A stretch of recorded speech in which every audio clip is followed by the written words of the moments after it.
This is Radio 4. It's just after 11 o'clock. We present A Good Night Out. All right, then. So, how are we going to get this thing started, then? Oh, yes. Picture you upon my knee, just tea for two and two for tea. No. The same old stuff, isn't it? Tell you what, I just fancy trying this one. All right? A cup of coffee, a sandwich, and you. A cozy corner, a table for two. It's nice. Sounds just like a Lion's Corner house. A cup of coffee, a sandwich, and you. Memories of what it was like to go out eating and drinking in the 20s and 30s. I remember when I first went out with my young lady, and a treat of all treats, we'd go to London, and I'd go into Lawrence's corner house, and we'd have a cup of tea. Always had to queue to get in, which we would never do now in a restaurant. You wouldn't queue the queues like they had those days. You really queued to go into Lions. It was the thing to get in there. Table for two. Table for two. For, at the door. A couple here. Yes, sir. You'd Yes, never nice walk partial in. waiting. Through up the stairs. Thank you very much. Now, we've got a four. There are four people. Four people. There was one in Green Street, and there was one in Forest Gate. I used to like to go to the one in Forest Gate because there used to be a lot of young girls getting there from the Forest Gate skating rink. And you'd go over there night times and put your best suit on and save up, try to get a shilling and have a milk and a dash and a roll, and I think that was Fulton's, Milk and a dash was coffee with a dash of milk in it. And you'd try to make that last all night long until you come in and could chat to somebody. Mind you, lots of people in shopping in town would always go to Lions. You could always see them. Wet afternoon, sometimes and wet afternoon. Wednesdays, lots of the shop girls, when Wednesdays used to be the early closing day, you'd see them there. If it was wet, all the umbrellas and the Macintoshes and the hats would all be on the racks. You could see all the maids out there on their day off. They were, the maids and the cooks of the gentry used to be in there then, having their day off with their friends. There was, as I say, a hell of a lot of Lions Corner houses in the East End, all over. But the West End was the only place where they had music, and that was to my knowledge, was the one in Coventry Street, which was the Brasserie there, and I think they had music in the corner house at the Strand. And then I remember having a lovely red suit on, and it had a golden kind of filigree of golden roses and that, and the same on the blouse. It was beautiful. And that's when that song came out, The Lady in Red. And as I walked in, of course, they played The Lady in Red, and that got my face as red as my costume.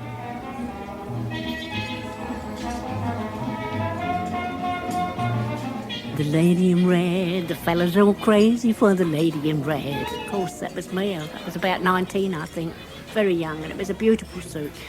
It was real cardinal red with brown fur revers, curly fur. It was lamb, I think it must have been.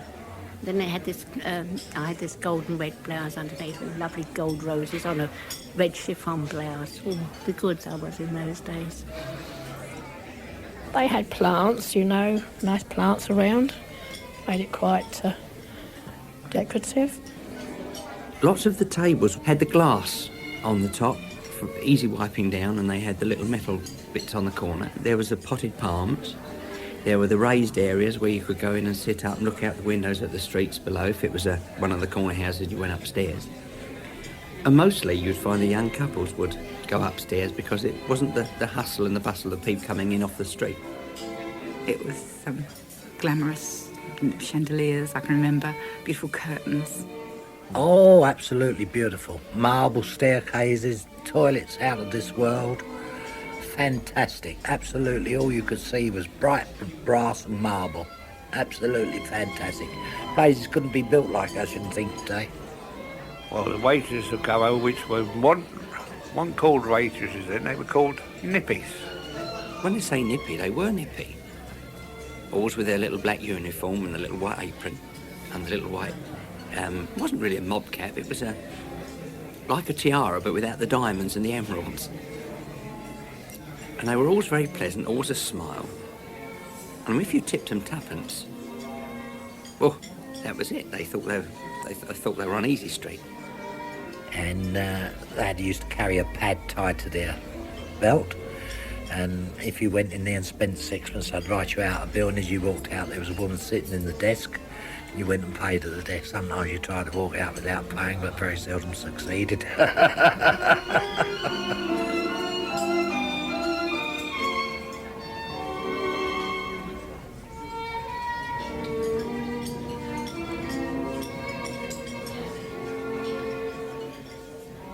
If I remember right, a cup of tea used to cost threepence. And come over and ask for a selection of cakes. Nice. You just bring the cakes round on the trolley, you know, you picked out what you wanted off the trolley. It was the thing. Used to sell, well, as I say, egg on toast, that's all they sold. Welsh rabbit, didn't they? And pastries. Lions were a bit like cafes like Bicards and things like that, where you could go in and the things were already made and you just made your selection. You could take your ham roll and a cup of tea, a cup of coffee, whatever it is you wanted quickly. If you wanted to hold hands, for instance, which we often did, upstairs you'd go, and over, as I say, over in the corner would be the potted palms and the violin and the piano and the cello. Always very clean, very, very clean. Lions printed on the cups. The china was a little bit thick, left a little bit to be desired. But then when romance is in the air, you don't worry about the thickness of the china. It's the colour of her eyes and the smiles you're getting and the squeezing of the hand. I think that's more important than what you're drinking from.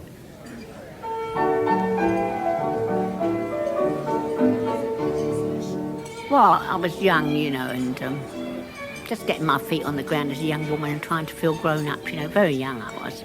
And I had this long cigarette holder. It was the thing to have cigarette holders then. And I just opened a packet of cigarettes and put it all on the ashtray, watching the band and all the games on the stage, you see, and lit it with my match, put that in the ashtray.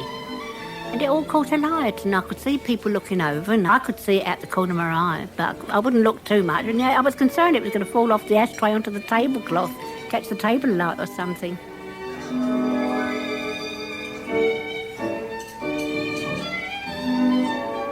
We went dancing all night, my friend and I, and we used to miss the last train. It was 12 o'clock, and the dance hall didn't close till 12, so we missed the last train. And of course, we went to Lyons Cornhouse, because you could stay there all night with just a cup of chocolate every hour, I think it was, or a cup of coffee. And we'd sit there, enchanted. 2 15-year-olds, you can imagine. And the prostitutes used to come in every so often, have a cup of tea, take their shoes off. And one night we were there, and 3 boys joined us, and all of a sudden I realised that they were stealing our handbags, which were on the floor, dragging them across the floor with their feet. But we dragged them back, and there was no nasties. That was it. They said, well, sorry, cheerio, and that was it. We never came to any harm. You were always aware of the different lifestyles of people. The majority of people, of course, were at work, and they had to be up in the morning to go to their jobs. But then again, you see, you would read in the newspapers and in the society columns of the people, the revellers. Why they called them revellers, I don't know. But these people would frequent the nightclubs till 3 and 4 o'clock in the morning before coming, and we could never understand in our way of life how you could do that and then be up to do your work the next morning. But lots of the bands of the day used to play in these nightclubs. People like Nat Ganella would play in these places. All the nightclubs in those days seemed to be below stairs. At Chez Henri, the drinks were really very reasonable compared with most of them, and you could get a perfectly good bottle of champagne for £1.10 in those days. Also, they used to do really very attractive real orange juice in jugs with all the bits floating in. And the first thing that we would have would be an omelette or a sort of sole morning, or just one thing, not piled up with vegetables or anything. All the portions seemed to be so much smaller in those days. And then later on, you could drink until 2, and then everything was cleared away. And then we'd probably have grilled kippers or eggs and bacon. Sometimes, I remember I had a particular boyfriend that always adored soft roast on toast. And then after that, I think, as I said, we used to sort of wander out and see if there were any early morning market pubs open. Well, particularly if it was at that Chez Henri, which was Longacre, it was quite easy to walk through to Covent Garden. I can't remember the names of the pubs there, but they always had draft Guinness, and they didn't seem at all surprised if you had half a bottle of champagne to sort of turn it into black velvet. Pubs always fulfilled a need. It was the social centre. I had a mate who always used the ploy to get down the pub to play darts with his mates. He'd go indoors and deliberately pick a row with his wife. She wasn't a bad little woman, she's a lovely little woman, really. And he'd go in and he'd say, "Isn't the dinner ready?" And she said, "Well, no, I've been working." He said, "Well, what do you think I've been doing? I haven't been sitting around all day." And of course she'd retort back and he said, "Well, if that's how you're going to be, I'm going out." Straight down the pub with the boys. A Saturday night in the Queen's. A bit of a rough house, because for the simple reason it was where a marketplace was, and it was like going into an old-fashioned music hall. It was a beautiful place, very, very big. Had 4 great big bars, used to go right round the corner from Queen's Road to Green Street, right opposite the station. They were all clean. I remember, even if they only had sawdust on the floor, a lot of them had sawdust. You saw the man sweep up at the end of the day, and then before the people came in, they went round with a box full up with sawdust, throwing it all over the floor until the floor was covered. But the saloon bar was never sawdust, that was always carpet. Barmaids. Now, they were the thing then. And I don't know, they always seemed to have what we called a happy eye, barmaids. They seemed to know what you wanted. I mean, after a while, if you were a regular, you just walk in and immediately your drink was on the bar. Drinking habits, I think, changed a lot. I mean, at one time it used to be porter, a pint of porter, mild, you bitter, mild and bitter, brown and mild. We used to sell what we call Lizzie wine, Australian wine. It was balmy mixture. Where it used to be in a tub, we used to have it in a barrel. Where it used to drip, it ate the bays away. And that used to be tuppence halfpenny, half a quarter, which is 3 drops, tuppence halfpenny, red or white, Australian wine. Lizzie wine, they used to call it. And it was very powerful stuff. You'd see a woman come in who was a heavy drinker and she'd say, "I'll have a quart," which was 5pence. And she'd sit there with that all night long. But that'd be as much as they could drink. But there was an old boy who lived in Upton Park. I don't know why they call him that. They used to call him Jack Hit-Me-Hard. And come from a very good family. His name was Moody. And he used to get drunk on it nearly every night, every lunchtime. Poor old boy. He wound over getting drunk. Actually, my mother gave him 2 shillings one day. He was outside the Duke. And she went along and see him, and he looked poorly. She said, "How, Jack, go and have a meal. Give him 2 bob." He went in the Duke and drinking this wine, come out, walked down to Queen's Road down the bottom where he was sleeping in some stables, I think, fell over in a puddle and drowned himself in the puddle. He couldn't get out. But I must say that you never ever got any trouble. You never ever got any trouble. I mean, the Downham Tavern, you'd get hundreds and hundreds of people in. It was immense. But I remember one night there was a bit of trouble. There was a couple of lads in the bar got in and they were getting a bit naughty. And some trouble started. You're all the same, you are. I come here on the leave of Merchant Navy. All right, get on. And you and all, mate. Leave it And the local copper was there, always a big man, Big Cyril we used to call him. And there was no, they'd have a sort of a punch-up, and that would be it. There'd be none of this nastiness, none of this other nastiness that creeps into it, like, you know, that you've got today. I saw him walk into there, and he got hold of these two fellas by the scruff of the neck and banged their heads together. Whack!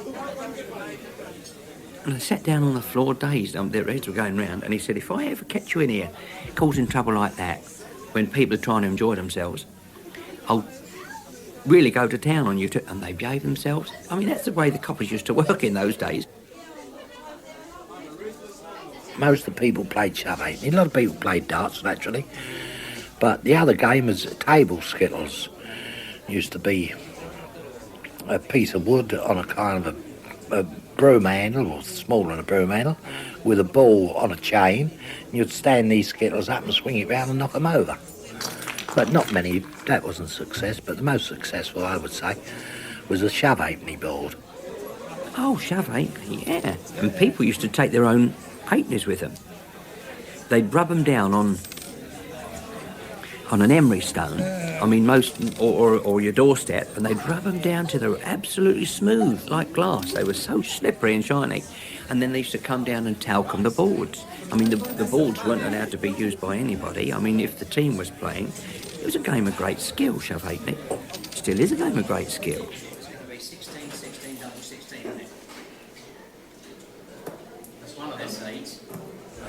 And we had a good dart team in the Queens. It was known as the Hungry Eight. They was one of the best teams about, but they was money playing dart players. And Father used to give them, when they played a team, a pint. Anybody who scored 100 in those days. Well, one night we was playing a team, and I think over the period of the night they had about 42 pints of beer free, and I think they spent £1 between them, so that got stopped. Now, all of the local people used to go down there, and everybody had their songs that they used to sing. All the regulars would go in. And you'd get down, all the mums would be there with their purses on the table and their sort of coats clutched round. I mean, they'd have their own favourite seats. You'd hear all the old songs, from Nellie Dean, Wheezy Anna, all the hit tunes of the time, all played on the old piano, and the boys knew all the keys that people sang in.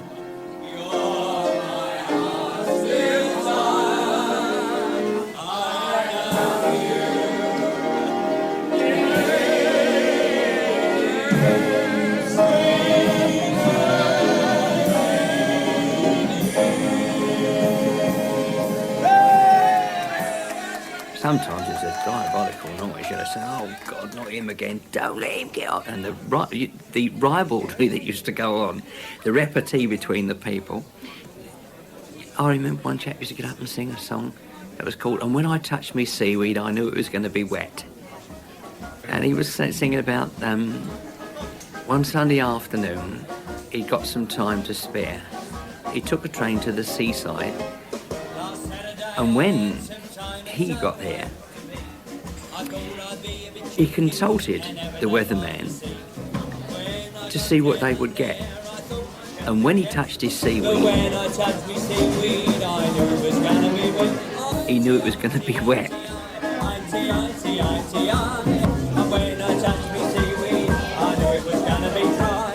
Songs like that used to get, you get another chap round there and sings, I like pickled onions, because everybody used to cold meat used to be the thing, you see. When they had their joints on a Sunday, what was left over was cut up into sandwiches for when they come home from the pub. But I'll tell you about that in a minute. One of them used to sing a song called I Like Pickled Onions. And all the people used to join in the choruses, you know. I like piccalilli, pickled cabbage is alright with a bit of cold beef on a Saturday night. I could eat like marquises, but what I do prefer is a little bit of cucumber, a little bit of cucumber. Everybody! I like piccalilli, pickled cabbage is alright with a bit of cold beef on a Saturday night.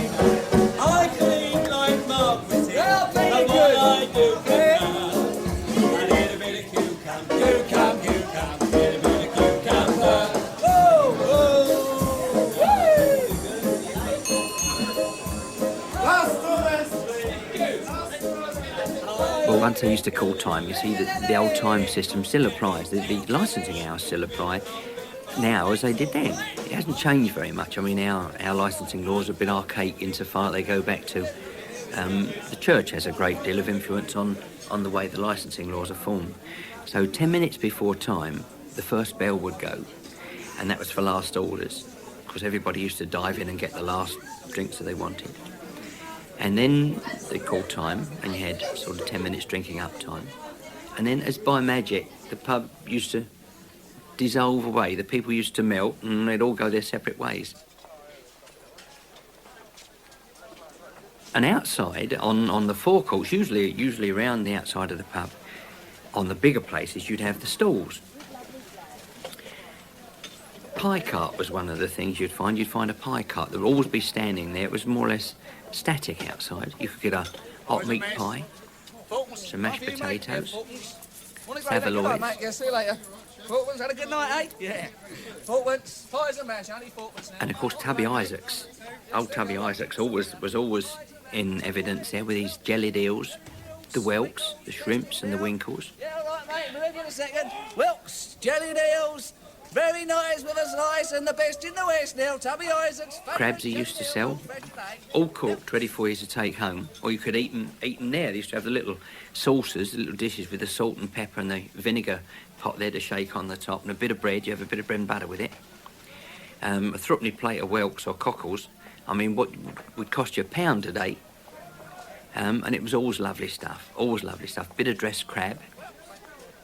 Jellied eels, Tubby Isaac's famous jellied eels. They'll roll up. Oh, those eels. Oh, eels are gorgeous. They really are nice. I mean, they've never changed. Tubby Isaacs only used to sell cold eels, jellied eels, you see, in the carton, or he'd have a big enamel bowl, like a washing up bowl, full of these eels, you see, and this thick jelly sauce. If you went on further down to the high street, of course, the shops used to open a lot later than they do now. And there was one very famous shop in Deptford High Street called Manze's Pie Shop. And that was one of those places where they sold you could get hot eels there. And the liquor and the pies they made. Oh, those steak pies that they made in Manze's, I can taste them now. You'd walk past and you could smell it. You know those coffee shops when you walk along where they're just roasting that coffee and you think, cool, coffee? Well, Manze's used to be the same. They'd have the scrub white tables, tiles on the floor and green tiles up the wall. Well, it was a fast trade, in and out trade, which it is today. You can't, the meals are so cheap, you can't afford to have people sitting down. That's why you never sold teas in a eel and pie shop. It was a quick trade, pies and mash, or eels, and they'd have them, and as soon as they had eaten them, you had a waitress there coming round, taking the plates away and wiping the tables down so as they'd go out. And you'd have people standing in the middle with their pies and mash in their hands, waiting to be able to sit down. Always the same, green tiles up the wall, and this big cauldron of boiling hot eels in liquor. Now, of course, they're cooked, when they're cooked like that, to eat hot, they're cooked with parsley and seasoning. And you could get great dollops of hot mashed potato, mashed with butter, and this hot eel liquor over it. Caviar, you could keep it as far as I was concerned. A portion of hot eels and mash was fourpence, which was very good value when you come to think of them in those days. You had 3 small bits of eel and what we would call a towel. Portion of mash and liquor for fourpence, and the children would have a basin of mash and a liquor for a penny and bread, free. Which that was a benefit for the mother. If the husband was in the Queen's having a drink, she'd say to her, go and have some hot eels and give the kids some mash. And that was their Saturday night treat. On the corner of Kensington Gardens, there used to be a little fat tubby gentleman with these little thing on wheels with red hot coal and a tray with holes on the top. He'd lay chestnuts all on the top. And we used to buy a bag for about 2pence. And every now and again you'd hear him call out, "Hola! Hola!" in a little squeaky voice. and you'd see lots of couples walking along with a bag of hot chestnuts. But you had to be very careful because sometimes they would explode in your mouth when you went to bite them. If you've got your mates, they'd all say, well, coming back to our place tonight. So they'd take out a couple of quarts, because you don't get the quarts so much now. The old quarts of brown ale, quarts of light, and they'd take them home. The old bottles clinking in the pockets, you know, as you walked along the street, and you'd have a sing-song as you was going down the road, and people had opened up, because it was 11 o'clock closing, and time you'd finished having a bite outside at Tubby Isaac's, it'd be getting on to 11:45, so you walk down the road and somebody was singing,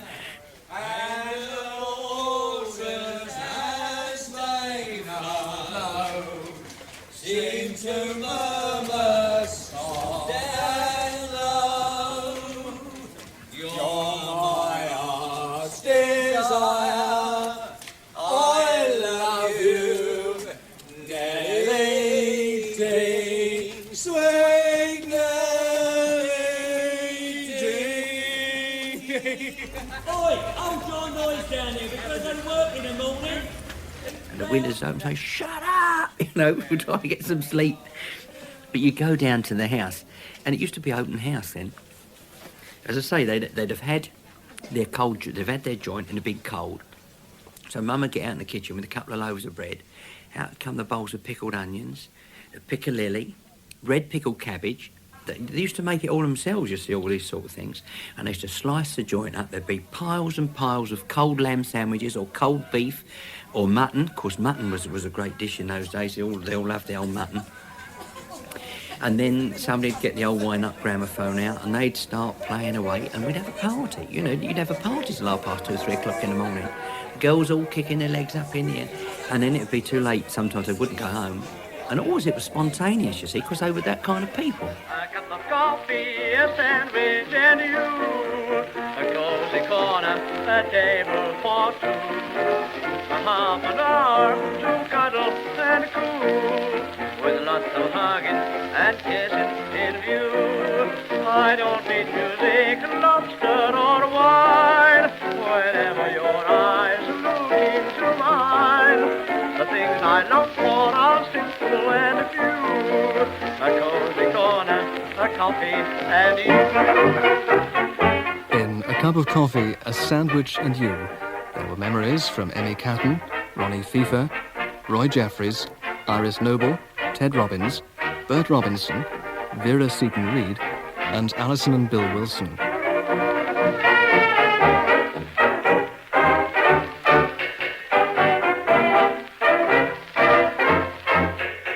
Technical presentation was by Nick Russell-Pavia and Amanda Breach.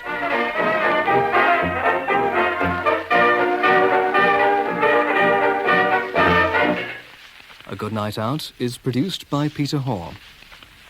Next week there's Memories of a Good Night Out at the Movies in You Ought to Be in Pictures.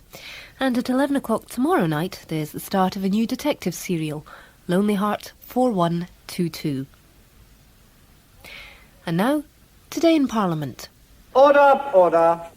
Good evening, this is Clive Roslin of Westminster, where the Scottish Secretary says he deplored the decision by British Steel to close part of the Ravenscraig works near Glasgow. He said he was unaware of the reasons why the company no longer considered the hot strip mill to be a valuable asset. The Commons also heard a statement on the oil pollution off South Devon.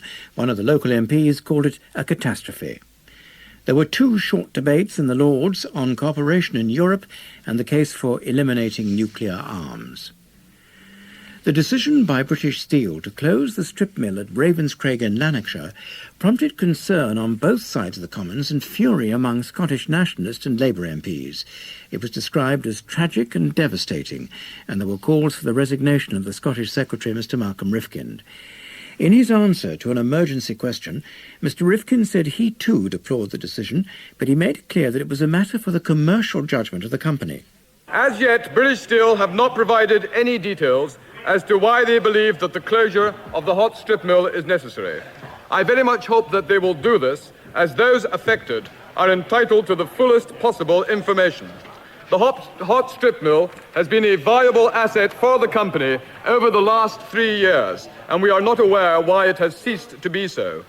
I also very much hope that British Steel will now take all their workforce at Ravenscraig into their confidence as to their longer-term employment prospects.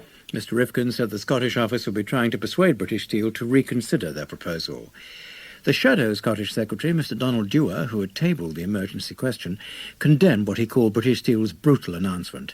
But it was not enough simply to say that those who were about to die should be given full information. The real question is, what is the Secretary of State prepared to do, and what is he going to do to recover the situation? Does he agree that there is a strong case for the retention of the Ravenscraig strip mill in view of the growth in the European market and in North Sea activity? Is it not foolhardy to assume that the demand for strip products can be met by retaining capacity at only 2 plants? Is it not a decision based on the defeatist view of British Steel's prospects? Is it not essential that British Steel thinks again? Mr Dewar spoke of the misery for the 770 people who were to lose their jobs and the worries for thousands of others who faced an uncertain future. Mr Rifkin said he agreed with the remarks about the strong commercial reasons for retaining the strip mill, and he paid tribute to what he called a superb workforce. If there is to be a prospect of British Steel reconsidering this decision, then the case has to be put on commercial grounds and not on emotional or indeed political grounds. And that is something which I hope both sides of the House would agree. The Liberal Democrat spokesman, Mr Malcolm Bruce, said Mr Rifkin's reaction had been weak. He should have seen the move coming when privatisation of British Steel had first been mooted. He should have undertaken at that time to secure the future of a Scottish independent steel industry that would not have been closed down by a management that have never disguised their hostility to Ravenscraig.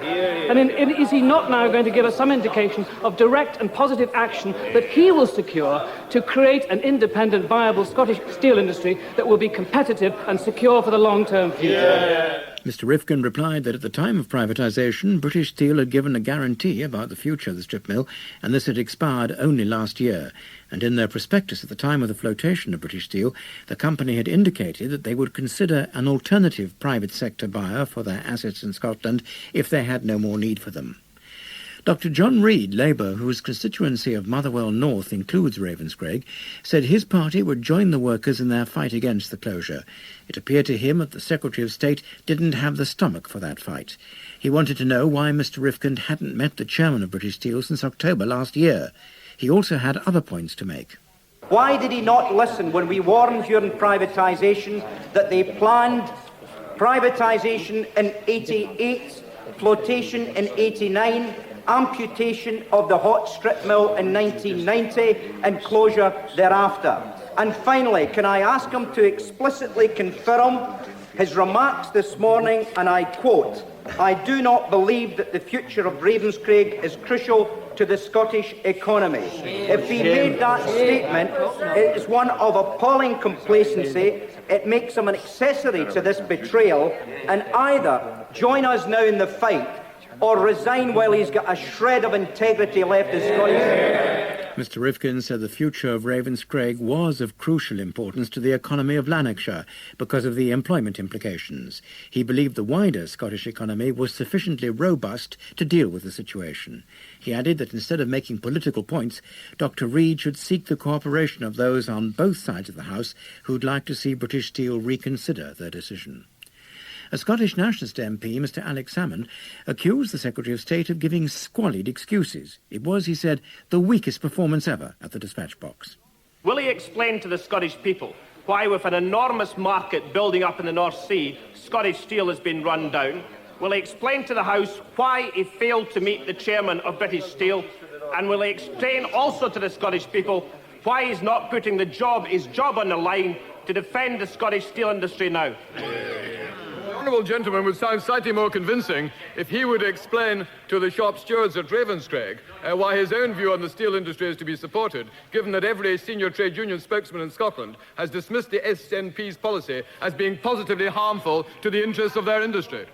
On the question of meetings with the chairman of British Steel, Mr Rifkin said he did not regularly meet the chairman of major private companies in Scotland. He had meetings when they were required for a specific purpose. Another matter of concern to MPs was the oil slick threatening the coastline of South Devon. A Conservative, Mr Anthony Steen, who represents the Devon constituency of South Hams, put a private notice question about the devastation he said had been caused by the oil pollution. The minister responsible for shipping, Mr Patrick McLaughlin, began by explaining the collision which had taken place on Saturday between the Rose Bay, an Iberian-registered oil tanker, and a Brixham trawler. 1,100 tonnes of crude oil spilled into the sea. 75% of the oil had been dispersed in a spraying operation. However, the remaining 25% emulsified with the seawater to form an estimated 700 tonnes of what in the industry is called mousse, which does not respond to the treatment of with dispersants. With a natural breakdown, this has now been reduced to 400 tonnes. Mr. Speaker, had the dispersant spraying not taken place, the original spill would have emulsified into some 3,500 tonnes of mousse. This would have had to either be recovered at sea, a difficult, slow and weather-dependent process, or cleared off the beach. Mr. Steen described the accident as a catastrophe. He said 12 miles of beaches were still saturated by oil, in some cases up to 18 inches thick. He also sought an assurance that the costs of the clean-up operation wouldn't be met through the community charge. Would he confirm that the remedial action, which is being carried out by his department, the Devon County Council and the Southampton District Council, which I pay tribute, that no costs will fall on the community?